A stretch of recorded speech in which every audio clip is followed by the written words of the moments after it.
Well, good morning, good afternoon, good evening, wherever you are. We are waiting a few minutes to see if more people, more colleagues would join us. I suppose you were listening to our previous conversation, that as we're here in the virtual world, we can take the advantage not only of not being here in present, but also we can take advantage of this difference in times. It's a pleasure to welcome all of you and to welcome our dear Emmanuel Kahan. He has a PhD in history and a master's in history and memory at the National University of La Plata. He's an assistant researcher at CONICET, the National Council for Scientific and Technological Research. He is a professor of political theory at the sociology department of the School for Humanities and Education Science at the National University of La Plata. He also teaches different postgraduate courses in different universities. Since 2010, he has been coordinating a very special program that we should know about. It's the Nucleus for Jewish Studies, which is located at IDES, which is the Institute for Social and Economic Development. This has a very fruitful nucleus of researchers and young people, because I insist everyone is young, because though it has been going on for 20 years, the current people are having this youthful mind and also a maturing of their minds. He has several books that he has published, A Few Sensible Dangers, the Police Intelligence Directorate in the province of Buenos Aires before the Jewish institution in the city of La Plata. This book really is the starting point for many of his further research. Marginated and Consecrated, New Studies in Jewish Life in Argentina. Another book, Political Ways to Commemorate the Past. Another, Memories That Lie a Little, Life and Memory Regarding the Jewish Experience During the Last Military Dictatorship. Another book, Israel-Palestine, An Argentinian Passion, Studies on the Reception of the Arab-Israeli Conflict in Argentina, and many other books. I think that he has had a very distinguished career, and I would like to give a special mention. I had the pleasure of sharing with Emma a research program we had in our own postgraduate studies group. It was a very special point in time. It came as the result of a very important political conflict at the university, and our university shut down.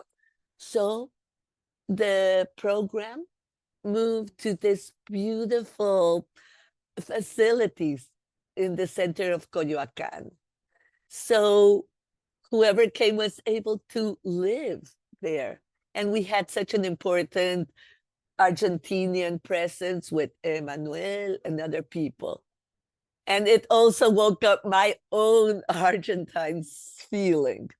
And I would like to just make an additional comment, which Emmanuel will understand. That beautiful house in Coyoacán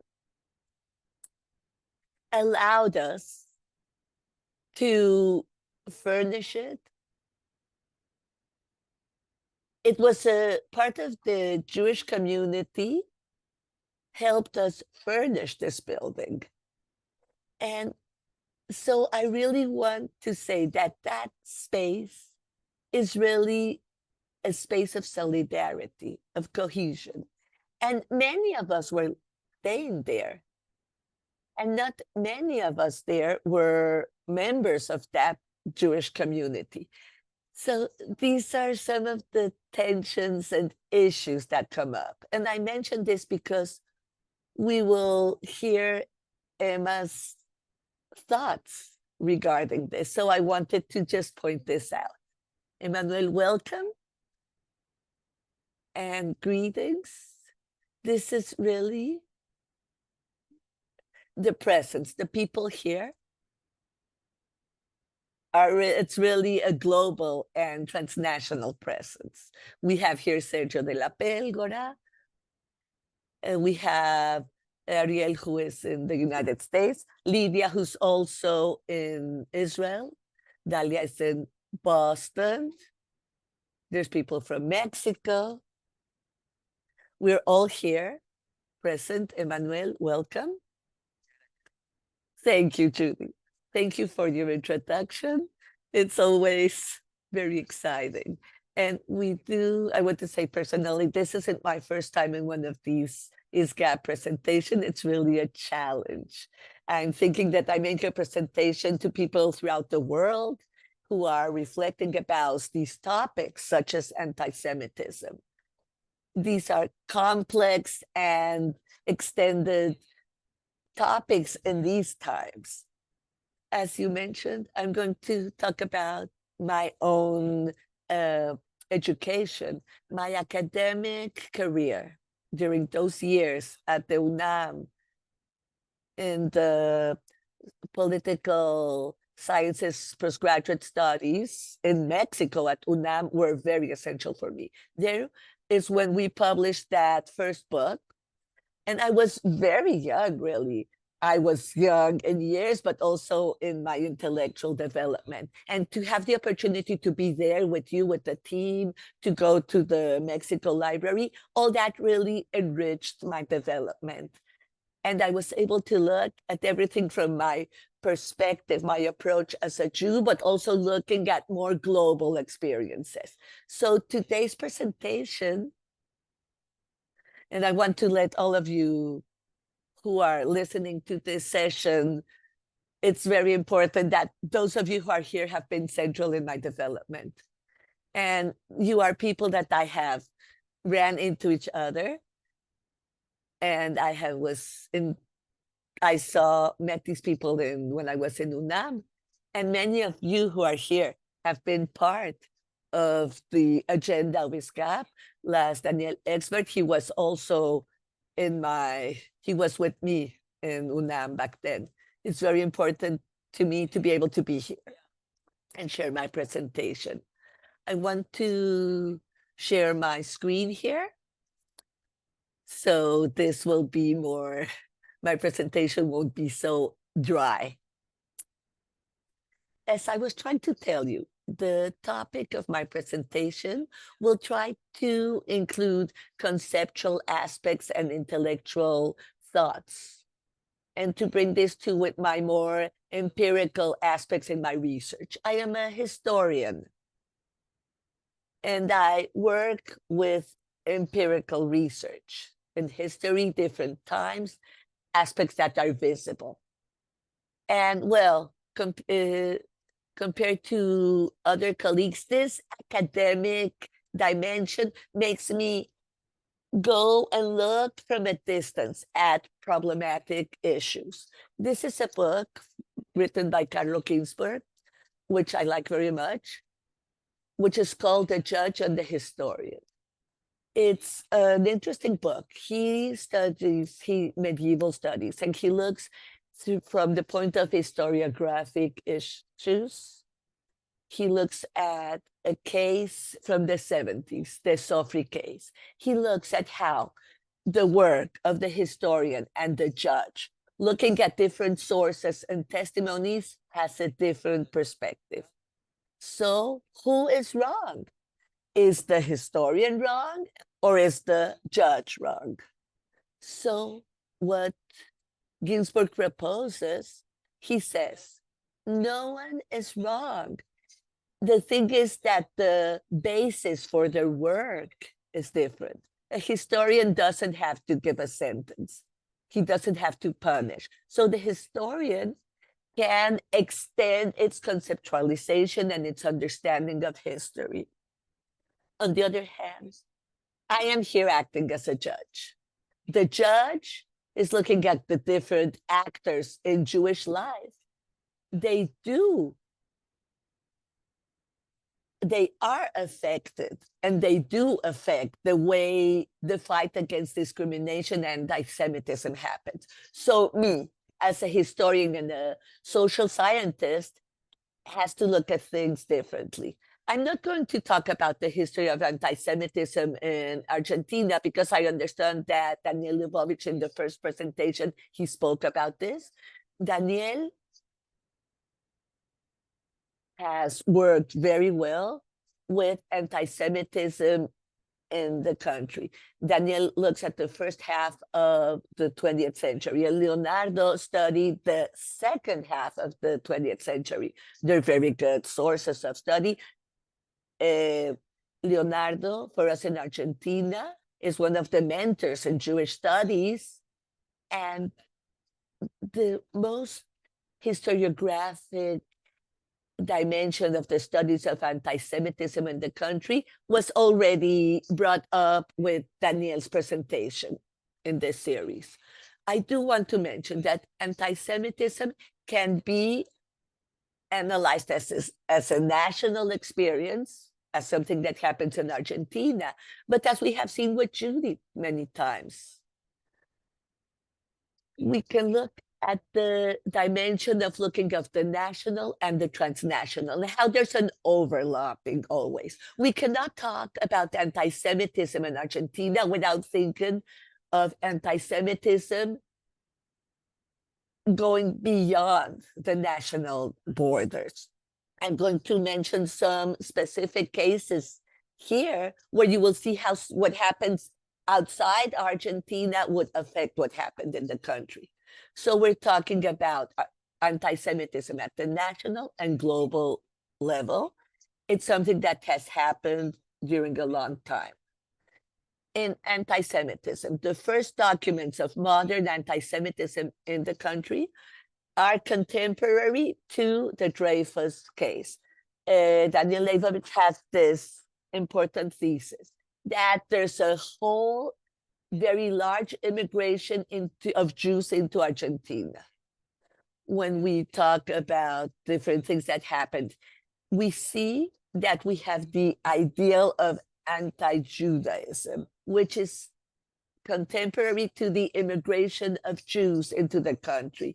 The book La Bolsa, the stock exchange by Le Monde, which was one of those texts that were searched up in France as one of the most important anti-Semitic texts. But the anti-Semitism of elites, of political elites, had a contrast with what happened in the different institutions. We can look at what was happening, the fictions that were created against the Jewish community, and there were groups that worked against it. We can look at associations like Thaya, but since the 20s, the 30s, there are also anti-fascist groups, different publications, authors Borges, Campos, people who from the world of intellectuals, they were denouncing anti-Semitism in Europe and in Argentina. Well, after mentioned this, the important presence of anti-Semitism in our country, we can also look at other researchers, not only me, also Renan Rain, who were also working in studies of anti-Semitism in English. And he mentioned, whoever analyzes the bibliography of Argentinian Jewish community could not only reduce the experience, the Jewish experience, to what is seen there. The Jewish Argentinian life in Argentina was richer and broader. And it is in contrast to the different facets of anti-Semitism. And he has this quote, anti-Semitism is part of the history of Argentina, but we cannot reduce all of the Jewish life experience to anti-Semitism in Argentina. There have been very good and positive experiences in Argentina, and we can see how Jews were incorporated into the country. And this allows us to look currently how the state did include important people in their work, and there is a very important linking with the great Jewish immigration. So just to contrast this to Mexico, Judith can mention this, but we do have now in Mexico a president whose origins are as a Jew, though in the public spheres, and she is not acknowledged as such. In Argentina, we have many governors, important political figures who originally are Jewish. Well, I wanted to concentrate. I'm not being a good historian. I won't concentrate that much into the past. I'll look more into the present.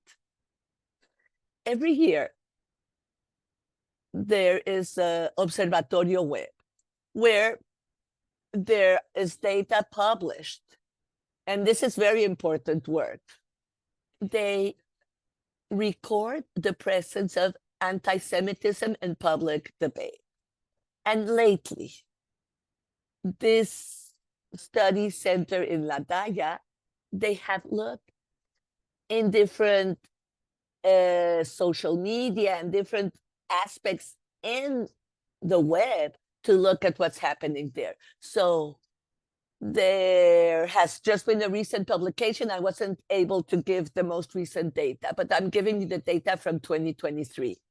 Here, what we see in 2023, which was an important year regarding this topic, if we think about October 7 with Hamas's attack,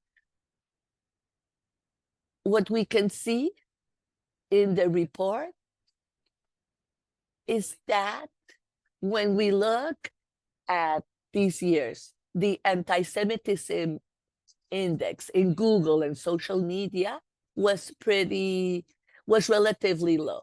If you look at the table between up to 2023, the curve has been going down.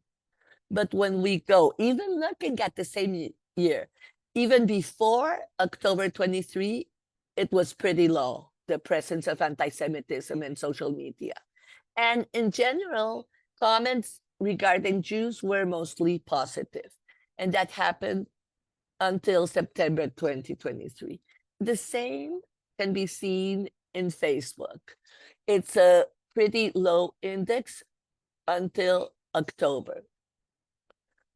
With the response of Israel to the attack, there is an increase in anti-Israel and anti-Semite discourse. If you look at graphic 9,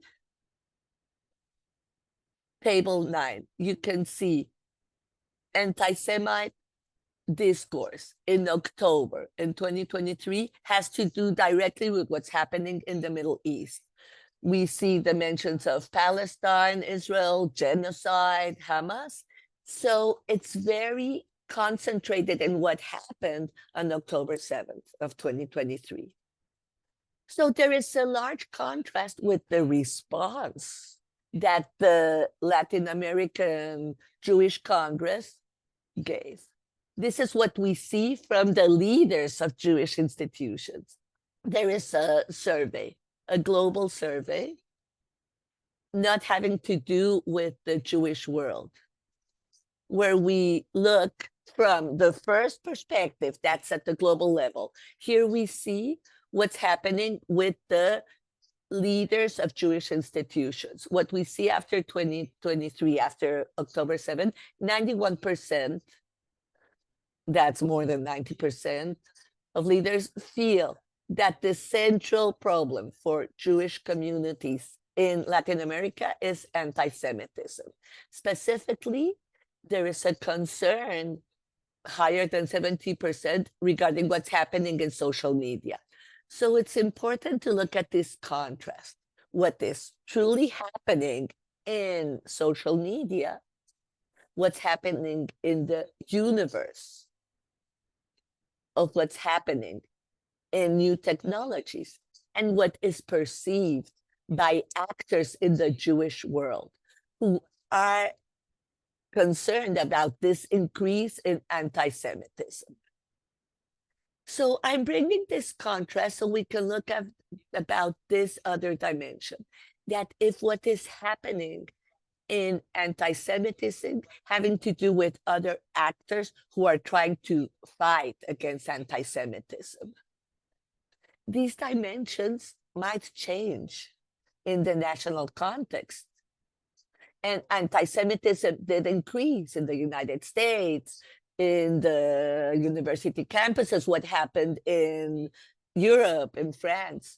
So the numbers can be different, but there has been an increase, perhaps. To understand anti-Semitism as a historian, I want to understand it within a system. What do I mean by this? Anti-Semitism is a singular prejudice that has its own history and its own trajectory.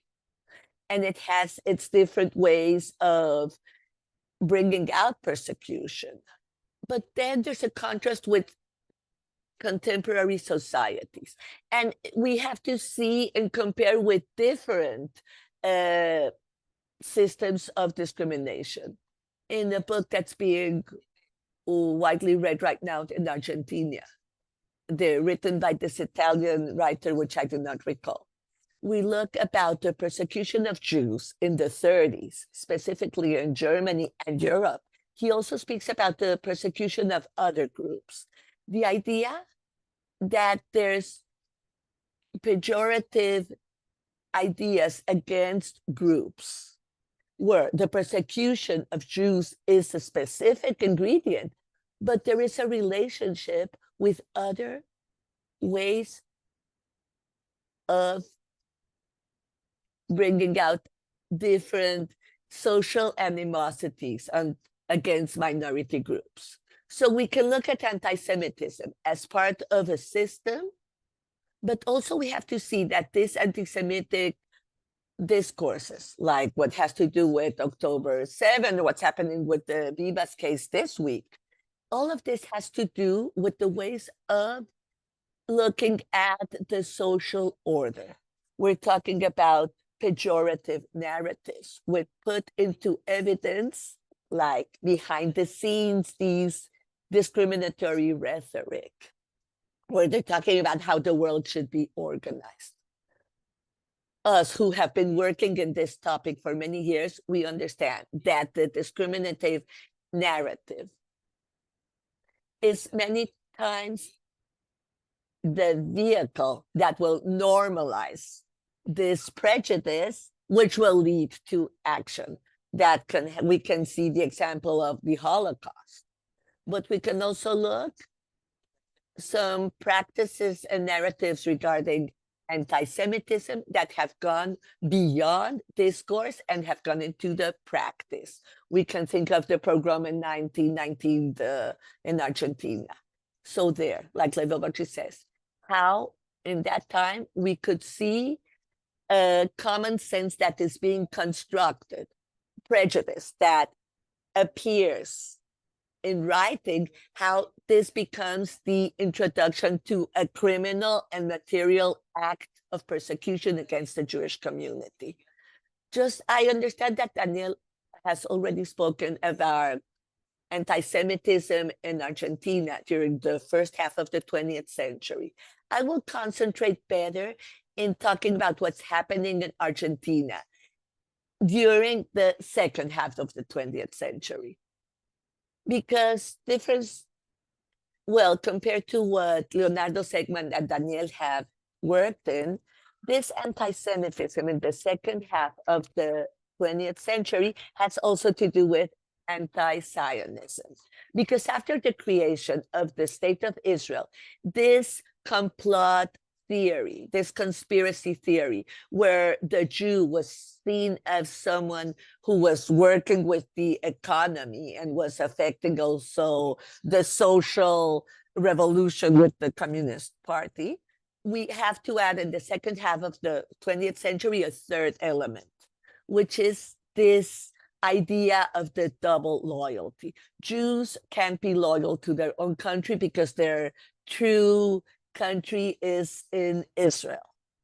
So this idea of the double loyalty, which also comes about with the Dreyfus case, it wasn't one of the premises of anti-Semitism in Argentina in the first half of the 20th century, but it was after the 20th century, starting mainly after this 1960. Why? Because in Argentina, the Eichmann case will be very important, where they had the trials in Israel against Eichmann in 1961, 1962. These trials increased anti-Semitic violence in Argentina, starting in the 60s and concluding sort of with the military dictatorship. So we're talking between 1963 and 1983. It's important to mention how much of this anti-Semitism came from the national level and how much from the international level. Well, the Eichmann case, it was national because he was in Argentina. He was part of this country. But if you look at the different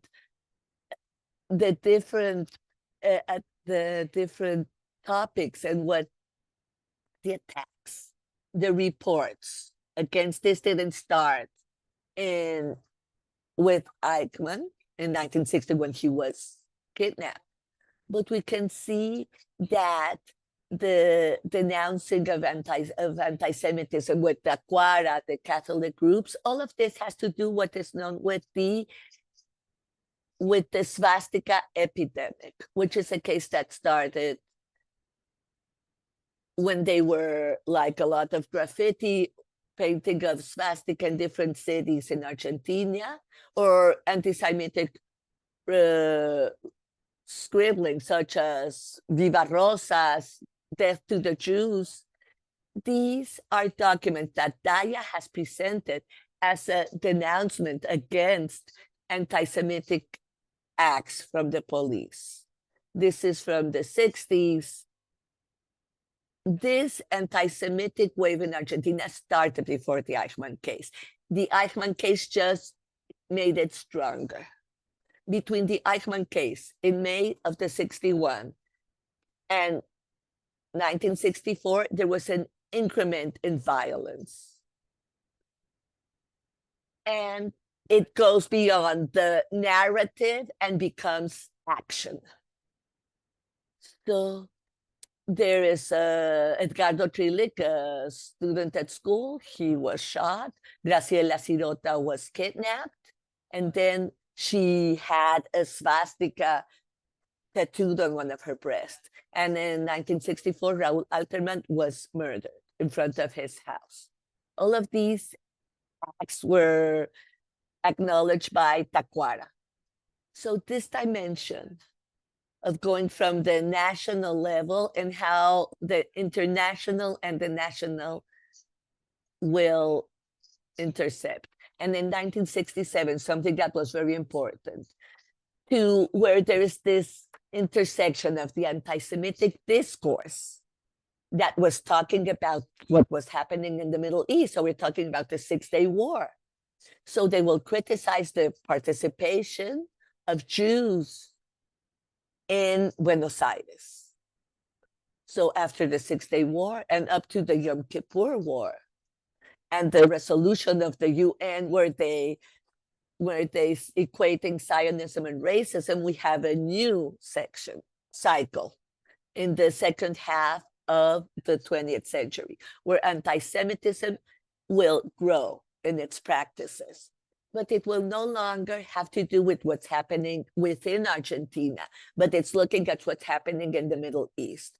So here we will see for the first time this equivalence between Zionism and Israel as imperialism, Zionism as a form of discrimination, Zionism as a form of apartheid.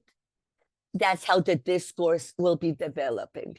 And it will be important to notice at the world level, and Eli Andres Hendler mentions this in his book, anti-Semitism will not be a narrative that will only be presented by the right, but this discourse against Israel will also be assumed by left-wing groups.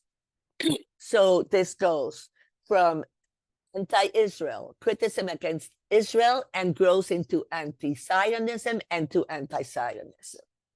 And Judith has mentioned and spoken about this, talking about what this brought into Mexico in particular, and then also in the rest of Latin America.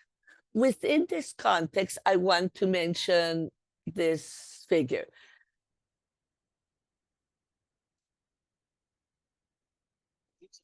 The sociological profile of Gino Germani in Argentina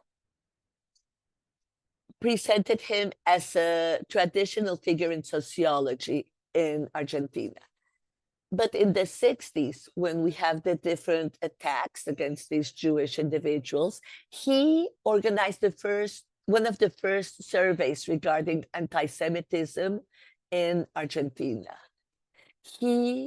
So Gino Germani has this survey, which is important not because of the data it brings, because Daya has a different level of presentation. But Gino Germani, in those years, what he presents, which is very interesting to analyze, he makes a distinction between traditional anti-Semitism and political anti-Semitism, but he also looks at different social levels where the anti-Semitic ideology and ideals appear in Argentina. So he does this comparison with the popular anti-Semitism, which is anti-Semitism, ideological anti-Semitism. Popular anti-Semitism has to do with an anti-Semitism that would come from their religious education, but it wasn't really harmful. It wouldn't go beyond speech. They were like these evil representations of Jews, like we have horns, but that's different from ideological anti-Semitism. The anti-Semitism of Martel, anti-Semitism of people who had a public influence. And this goes and escalates into an anti-Semit attack. So the ideological anti-Semitism in the 60s, it was clear that they were officers in the military dictatorships and also in the democratic regime. They would open a space in the public space for anti-Semitites to go out and do what they wanted to do and to attack students. It's interesting to be able to differentiate. Now, in the social media, we should be able to analyze how much is just ideologic and how we'll go into public life and how much of this anti-Semitism is just ignorance and prejudice. In this book, where Parte del Aire, where I work about the Arab-Israeli conflict in the 80s, I decided to look at how, starting 1967, the idea of how what's happening in Israel goes into the public sensitivity. So in that time, the public debate about what's happening in the Middle East appears in the press with our officers, intellectuals, diplomats. But afterwards, this escalates to a different level. If we see June 5, 1967, when the conflict starts, it's very graphic. The girl exploded. We knew what was going to happen. He says, in Vietnam, there's also a war, but we really don't know much of what's happening in Vietnam. But Israel does affect differently what's happening in the streets in Buenos Aires. So this is interesting because it really went against the Argentinian history of the left. In the left, there was this idea that confronting Vietnam, there was a talk of the radicalization of violence in my country. But during those years, what's happening in Vietnam and in Africa are topics that are seen as far away. But the Israeli conflict during this time did mobilize people and would relate the criticism against Israel or Palestine and would also enter the political agenda of the country. So each one of the aspects of the Arab-Israeli conflict happens, many agents would get mobilized. We're talking about activists, officers, intellectuals, artists, community leaders. This also affected diplomatic relations. So Palestine, Israel, Middle East has the important place. So now, if we look at October 7th, we can see that there is a continuity and a link to these anti-Semitic or anti-Israeli narratives from the 60s develop and appear again now. And now there are different changes in the actors that in the 60s had a certain position, now they have a different position. In the past, the right in the 60s was very critical regarding Israel. Nowadays, they are supporting Israel. And many intellectuals from the left who presented solidarity with Israel, Castillo, Echeverri, they changed their position in the present, and they are very critical against Israel after the Six-Day War. So we have to look at the long term into the past to see the political changes that have happened. Now, this is something which I'm not going to analyze much in depth here. This is a comic. It's supposed to be funny, though it isn't funny. It was published in this magazine, Cuestionario. But this publication was from the left. Was not from, the Cuestionario came from a radical party. It reflected the thought of the middle class in my country. It was directed by a politician who was well acknowledged in the country. If you read this comic, what you see, look at what's happening in the Middle East, that massacre of the Palestinian people who have been expelled from their lands, and it goes on. And what it says at the end is that the extermination camps of the Nazis against the Jews ended up being just a practice on what to do. So a training camp. So there we see this development, how the Nazi experience becomes something else. So we see that groups that were radicalized in the 70s, they would appeal to finding a synonymy between Holocaust and the massacre of the Palestinians. So I'm coming back to the present. What's happening today with anti-Semitism? We understand this debate regarding anti-Semitism has a different aspect. We have this criticism against the legitimism and the legitimacy of the state of Israel and its existence. And these ideas became worse after the pandemic.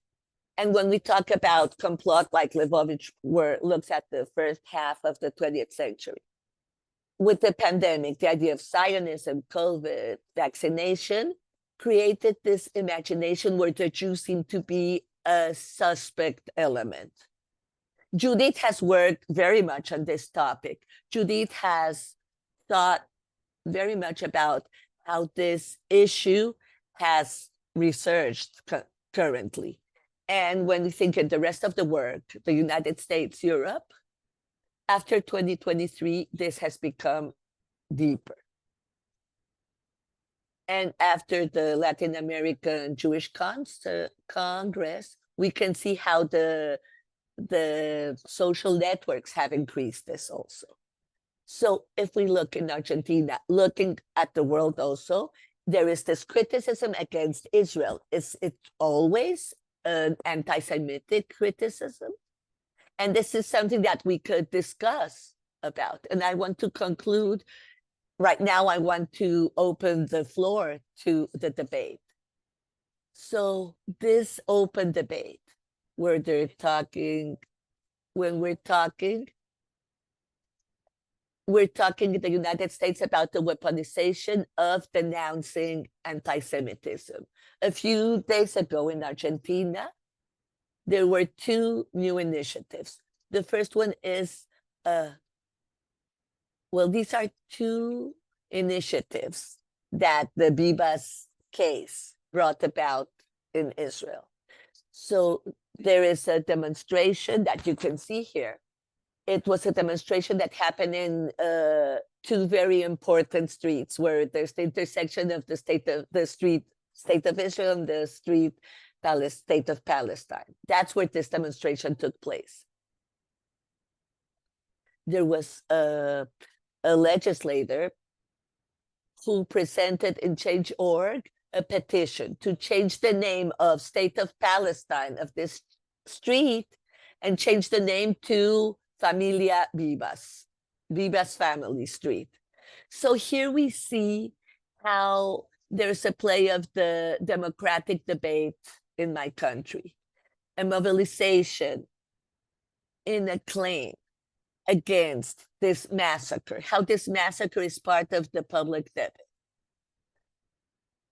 So what they're trying to do is to provoke, potentially, a new wave of anti-Semitism, which is trying to place the experience of the Vivas family as a way that you could erase the name of a street of the state of Palestine in Argentina.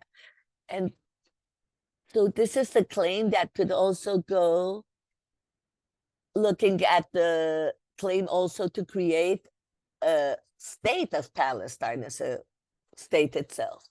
So to conclude, I'm going back to this idea of the discrimination as a system. Is anti-Semitism a current and urgent problem in Argentinian society? On one side, it is. But the actors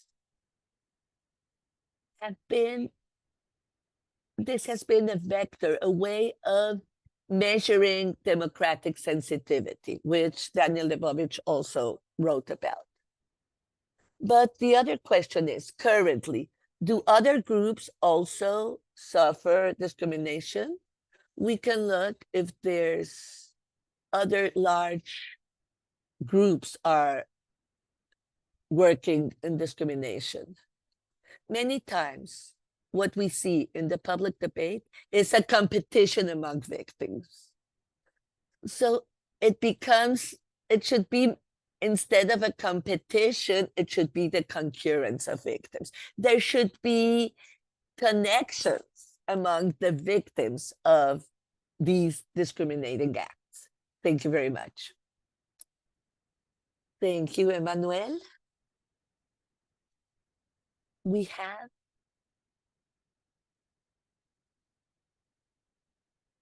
to summarize very important ideas that have been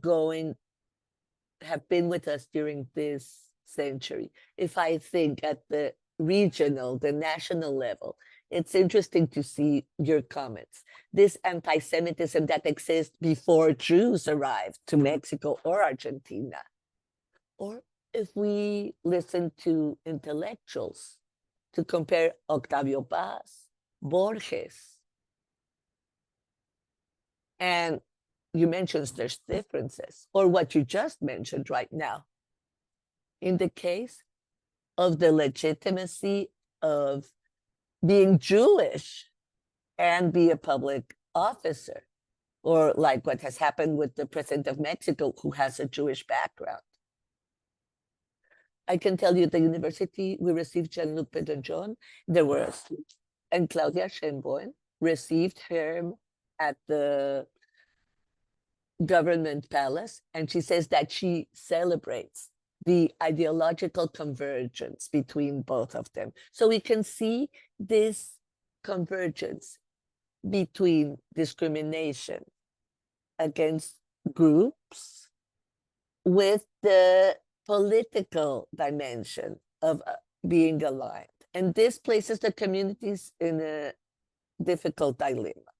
I'm going to stop because I want us to continue right now, hear any comments from the colleagues who are here present. And you have really mentioned different important points that really open up a debate, where we're talking about the criticism against the state of Israel, against its government, and how this criticism is sometimes looked at as a historic perspective, where we can see the past seen from the present. So now I really want all of you to participate and comment on what we have heard.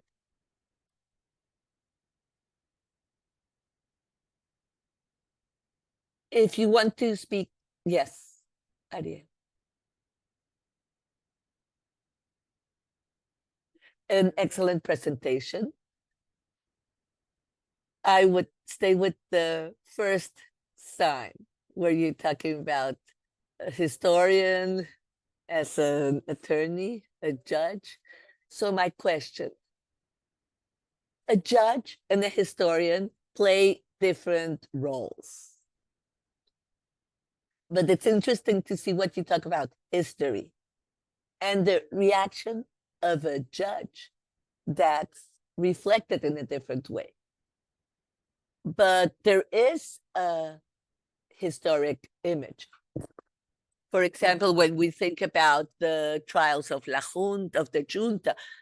So my question, why is it that in Argentina, there are no studies regarding the judicial response to anti-Semitism? They very little about legal responses towards anti-Semitism, not only talking about the dictatorship, but I really don't know that there are any studies that are doing this historical follow-up of how the legal system is also contributing to anti-Semitism. And how do they state it is an anti-Semitic act and this one isn't? And well, like you said at the end, how can we talk about national discrimination against Jews compared to the discrimination against other groups? How can you compare what's happening to other groups that are discriminated against that doesn't happen with Jews or happens with Jews? Well, just Ariel, as an attorney, you did work in our country for many years. Argentina has an important deficit in institutional justice. I can see this at the empirical evidence of not being able to establish a Ministry of Justice, like the case of Timmerman. It's been 10 years, there's no sentence yet. So justice was not able to establish anything. So we do have a problem regarding the weakness of how justice is implemented in our country, and it's very serious. Nevertheless, judges do make history. I like to write about this. The most sold book regarding the Holocaust in Argentina was written by a judge. And when they talk about the crimes against humanity, they have really looked at the study that was done here regarding the Holocaust. So we see the link between the Holocaust and the military history, which we can look at. But many of the judges, not only Trafeca, but another judge that was very central talking about the investigation about impunity was Leopoldo Schifri. Who to the contrary? Well, he was your professor, he was mine. He was Jewish. He was a judge. He was a federal judge in La Plata. But he did acknowledge, and he was recognized as a Jew in the public sphere. And much of his work started with the Schoenberg case. That was the deportation of a Nazi criminal. Yes, Schwammenberger is fundamental for the extradition. But the case of the trials, the truth trials, the presence of Jews was made invisible. So you see this dichotomy. Yes, Rafeka, his sentence, there the question of anti-Semitism is central to it. We really need to see what's happening. Why was it that anti-Semitism wasn't so relevant within the judicial sphere? But Argentina did respond to all of the cases of the deportation of Nazi criminals. But at the same time, there are certain cases that were made invisible. We see that discrimination in Argentina, which many of you witnessed it. Daniel was maybe too young. Luis, Judith, they were able to perceive it. In the year 1988, Daya and anti-Semitism were promoted to be as the central of anti-Semitism. In 1988, we're looking at this conflict between the most radical people in the right with Alfonsini, that they were accusing of having the incorporation of Jewish public officers. So anti-Semitism became relevant when there was the response of the country to have this. There was a bill that was presented by a very well-known Jewish lawyer. So it's important to see the intersection of Jews and live Jews. So I want to stress, in Argentina, it's important that historically we can see from the community how the democratic sensitivity develops. Please, we have different colleagues here. So if you would like to speak, we still have a few minutes. This topic is very relevant when we have to look at something like the judge, the historian, the political journalist, how people working with current events. Here, the historian becomes very relevant. So if anyone would like to say anything, I think Luis raised his hand. Yes, you have to unmute yourself. Thank you, Emmanuel, for your presentation. It really makes you think many things. I would like to hear, what do you think regarding something that has come to my mind for a while, and I would like to delve deeper. The competition regarding being a victim. Why is being a victim is so important in this political game, in different political spheres? But something that I really see constantly is this competition to be recognized as a victim and to compete with other groups regarding this sensitivity. I think that part has to do with the centrality of human rights. And I believe that in Argentina, due to the past of having the state terrorism, it's important. So I would like to know if you have any ideas regarding comparing the Argentinian case with other cases in Latin America. Well, I could answer. Just like this French author, Jean, has written about the competition among victims.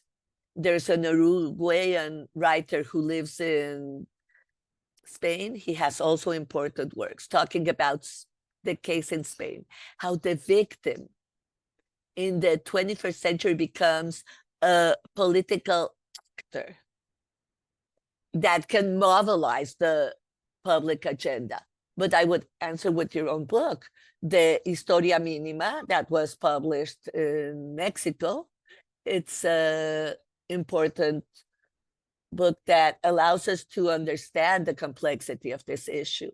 So, human rights, more at the end of the 20th century and beginning of the 21st century, human rights has become a way of managing the political sensitivity. In Argentina, this did have an important aspect where you could see the imprint the military dictatorship had in order to confront that past.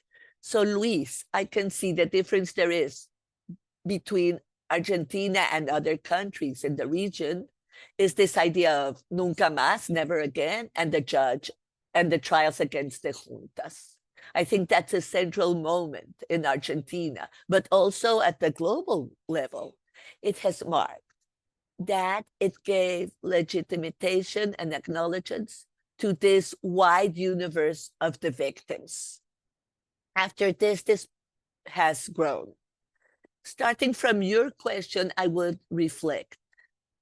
What place did anti-Semitism have in this process?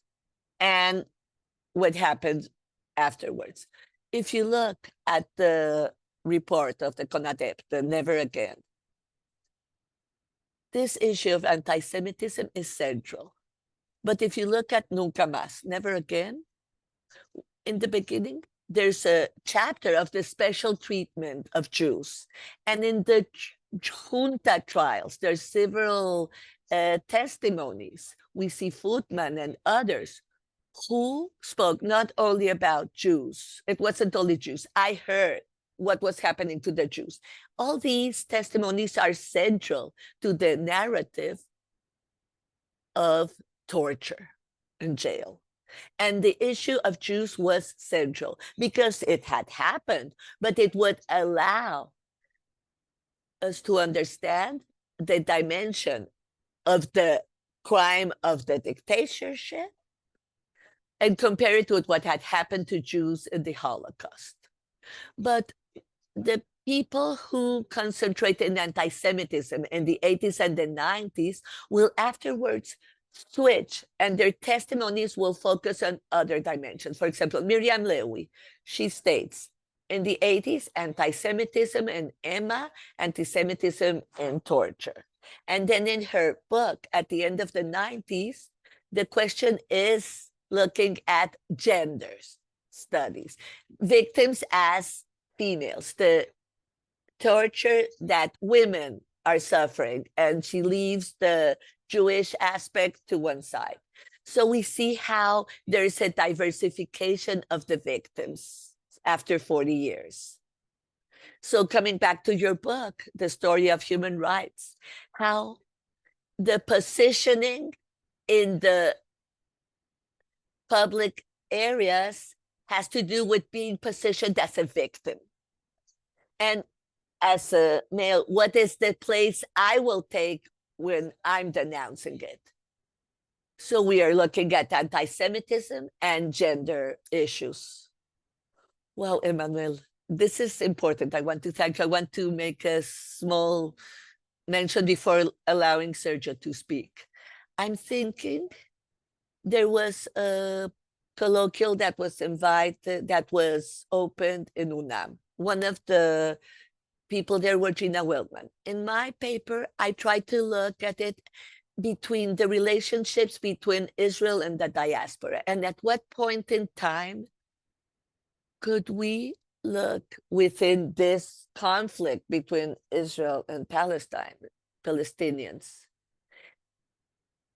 There is the option to look at diaspora as a space where there's persecution, where the Jew is a historical victim, when we're looking at another state that's seen as powerful, that has the resources to victimize others.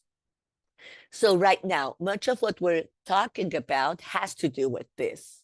So I'll stop here so we can talk about this. Sergio, please. You are muted. You have to unmute your microphone. Thank you very much, Manuel. Luis has already asked my question. What really makes me think, if there's a way to identify an Argentinian specificity compared to other countries, because there's parallel processes. There's different actors, the name of the institutions are different, but there's also parallel situations. But you have, in a way, already replied, but maybe you want to add something else. My other question, I'm not a historian, but I'm interested in social comparative aspects. The idea of the victim, the definition of the anti-Semitism, that's a process that starts bottom up. All this matter about the definitions of anti-Semitism. So I would like to see if there's anything you would like to comment here. Well, the first question I think is central here. To think also of at the regional scale. Argentina has its own singularities compared to the Latin American region. Latin America, anti-Semitism does have a strong presence from a very early time in Argentina. And starting from that time until the present, there is public debate. I have worked with colleagues in Bogota, Colombia, with colleagues in Peru.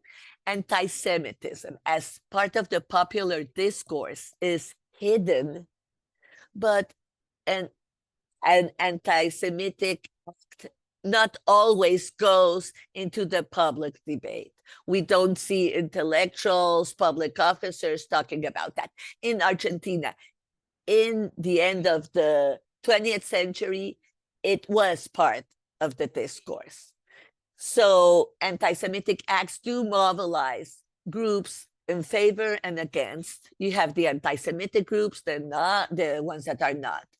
Just like Judith says, you also see the leaders of Daya, but you can see Abelardo Castillo, you can see different actors, different intellectuals, different public officers.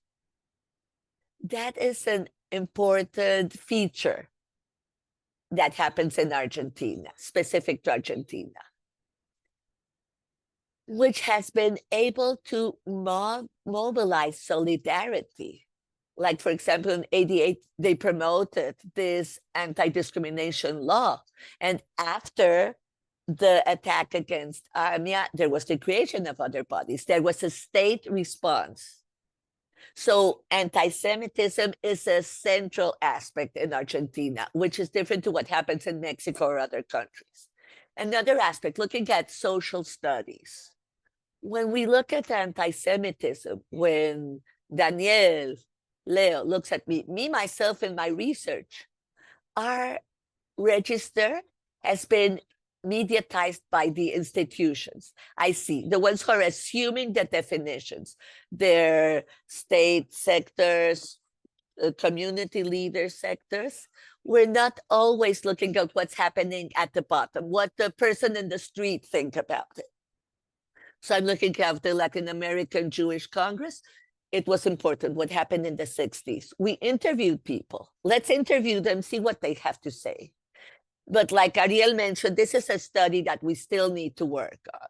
There's the foundations, but there has to be much more going on. But it is an important thought. Judith, you're muted. You are on mute. I'm asking people to unmute and I'm muted. 2 or 3 questions. First, this topic of definition. I would say that in a paper I just presented for a publication, the response was, yes, it's interesting, but I should define from the beginning what is the anti-Semitism definition I'm in accordance with. If it's the Jerusalem one, Lexus, which is the definition? I'm going, what? This is a scientific journal, and you're asking this. My second point, it was very important to distinguish between discourse and practice. We have to recover the practice. Bourdieu, regarding actors and structure. It's very important to look at this. So this leads me to think about how institutions act. If you compare Argentina and Mexico, the public sphere was an sphere where the Jewish condition was thought about it.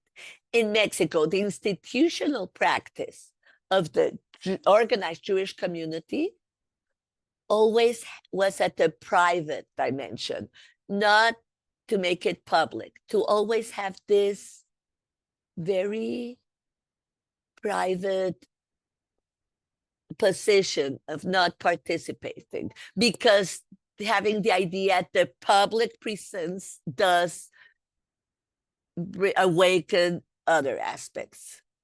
This was a wonderful session, Emmanuel. I want to thank my colleagues, Luis, Sergio, Ariel, Lydia, who I don't see her, I would like to see her, Adela, who I just mentioned. They said that they were very happy to be here, but they had to leave. Lydia, if we can see you. I just see the top of your head.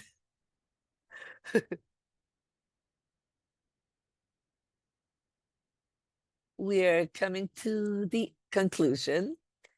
I still believe that it's a very short time to have only 1 hour or 1 hour, 10 minutes. I want to state again, it would be interesting if we could think about writing the memories of this program. And as we have the interpretation into English, this will maybe make its publishing in English be easier. I was also thinking while we were talking, if you look of how we're looking at this in Latin America, you also have Europe, we have Australia, the United States. These are different series that we're having, but each one of these series are talking about a case. We still need to have a space where we can look at what we have in common. So maybe we should reflect how we would be able to suggest that this be done. Maybe consider 4 main issues and present here maybe a comparative way of presenting it. So Emmanuel, I want to thank you very much. I thank all of you. ISGAP, I want to thank Heidi for trying to interpret here. I consider that this will be appreciated by people who will look at the recording afterwards, who will want to look at this presentation at a different time. So I do understand that as this has been recorded and filmed, you will be able to share this presentation. A hug to all of you, and we'll see you again in a few weeks, correct?